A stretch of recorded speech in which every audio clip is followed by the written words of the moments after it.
Sabi ko nga sa inyo last time, pagkatapos ng sandamakmak kong sagalahan, deserve na deserve ko magpunta ng Bolinao, naksyuta. Kaya naman inaya ko talaga ang pamilya ko na magpunta nga kami dito sa may Bolinao, Pangasinan. Sobrang tagal na rin kasi nung huli nga akong beses mag-beach. Malayo kasi ang probinsya namin sa mga dagat, kaya tuwing napapasyal kami sa mga beach, talagang tuwan-tuwa ang mga mata namin. Hindi nga dito sa pagche-check-ingan namin, niluto na nga namin yung mga lunch namin dahil gutom na gutom nga kami. Kaya kasi Pampanga, papunta dito sa Bolinao, Pangasinan, inabot nga ng halos 6 na oras yung biyahe namin. Diyos ko. Naman nung natapos nga kaming kumain, nagsiiglip muna kami at nung nagising ako, bengi na naman. Ayan na nga ba ang sinasabi ko nag-travel pa mo tayo, tapos matutulog lang pala, naksyuta. Gising ko nga, kainan na naman. At ang mga ulam nga namin ngayon, itong mga isdang napakatutulis ng nguso. Luto nga rin sila na sinampalukang paa ng manok. 3 araw at 2 gabi nga pala kami mag-i-stay dito sa may Bolinao, Pangasinan. Yung unang araw namin dito, naubos na nga namin sa pagtulog. Naksyuta.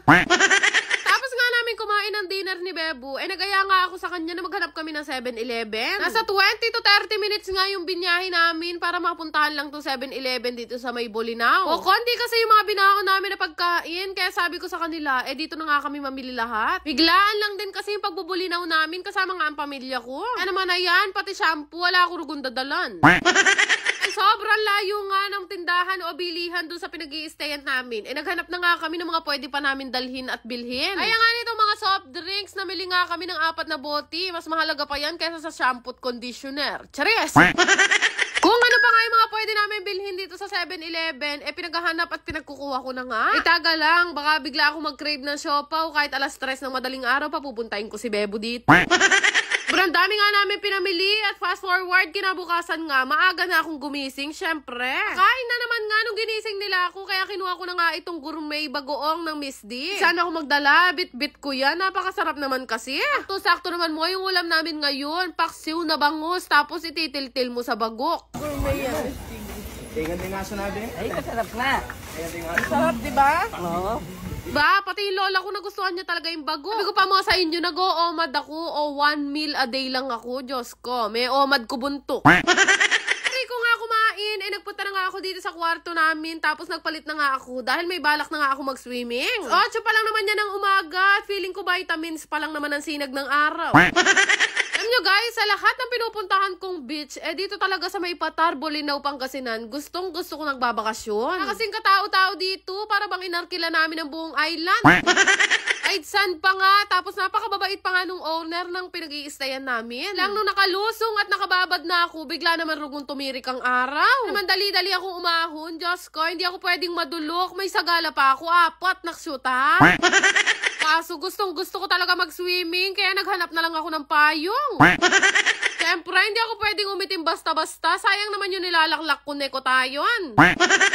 Alam ko nga lang masarap maligo ng nakapayong. Hiniram ko nga muna sana yung payong namin sa Samjihan. Mas malaki yun, kaya hanggang 15 packs, loko. Nakaingitan na naman ako sa gitna ng dagat. Lahat pala sila gusto magpayong. Alas 2 oras din ako nagbabad dyan. At after naman nun, umahon na ako at naligo na. Kaya kasi ako na mapagmahal parents na mamiligan daw ng uulamin namin. Hindi na ako nag-makeup. Syempre, island girl tayo ngayon. Pero kailangan mabango pa rin. Dala-dala ko pa rin itong presya ng Mystery Scent. Sana ako magpunta, bit-bit ko yan kasi napakabango talaga. Para hindi nga kayo magtaka kung bakit, bumili na rin kayo. Kaya nga ako, kasama ko nga mapagmahal parents, papunta nga dito sa may Talipapa. Sabi ko kasi sa kanila, mag-ulam naman tayo yung pangmayaman, loko. Daw bang ulam na pangmayaman ang sinasabi ko? Siyempre, mga seafoods, yung kulay orange.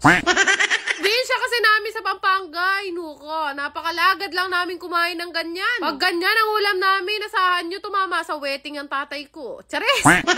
Bili nga ako ng maraming seafood, kagaya nga nitong mga sugpo, tapos bumili pa ako ng maraming talangka. Para syempre, pag kami na-day ko na nasa dagat kami, tapos ganyan ang ulam namin, iisipin nila, ay loko, mapera na talaga sila. Charis! Lagad lang naman kami mag-ulam nito, kaya sabi ko, sige, kumuha na sila kung ano yung gusto nilang ulamin ngayong araw. Buti na lang, ito tindahan na nabilhan namin, fresh pa lahat ng mga tinda. Ako mapupunta kayo ng Bolinao, dito kayo kay Ate Althea bumili. Hili na rin namin itong isda na to, nukon and dagol. Kasi sa akin ni tatay, igagata daw nila yan. Kakita nga rin ako ng talaba pa dito sa may gilid at nagpabili na nga rin ako ng 2 kilo. Actually guys, ilang araw na ako nagke-crave sa talaba kahit hindi ko pa talaga alam yung lasa kung ano. Araw kasi meron nga dumadaan na ganun sa newsfeed ko kaya nai-excite ako kung ano nga ba ang magiging lasa. Pero ang dami nga namin napabili dito kila ate at yung naging bill nga namin umabot din sa 3,000 mahigit. Pero naman noon may nahintuan lang kami saglit na tindahan at bumili nga doon sila nani ng mga pansahog. Ako naman binili ko tong pan-design. Balak ko kasi itong isabit doon sa kubo na ipinagagawa nga namin sa farm. Na pwede ko rin naman niyang gamitin sa Marimar Challenge. Chares! Lala ko na naman yung Marimar Challenge na yan. Tigilan niyo rugo akong itag. Mamanyu ka la rin people of the Philippines. Ang cute nga nito si Nana yung calculator niya. Nakalista sa palad, manual. Talong naman dito sa may Bolinao, kulay green. Pero sabi nila, pwedeng-pwede na daw yan iluto. Same lang daw ng lasa. Like nga namin dito sa may sasakyan. Diyos ko, kumatas na yung pusit, na yung kabulok. Pero bukas ko na ulit kayo kakwentuhan. Matamad na ako magkwento. Nakshoot ha? Yan lang naman. Salamat!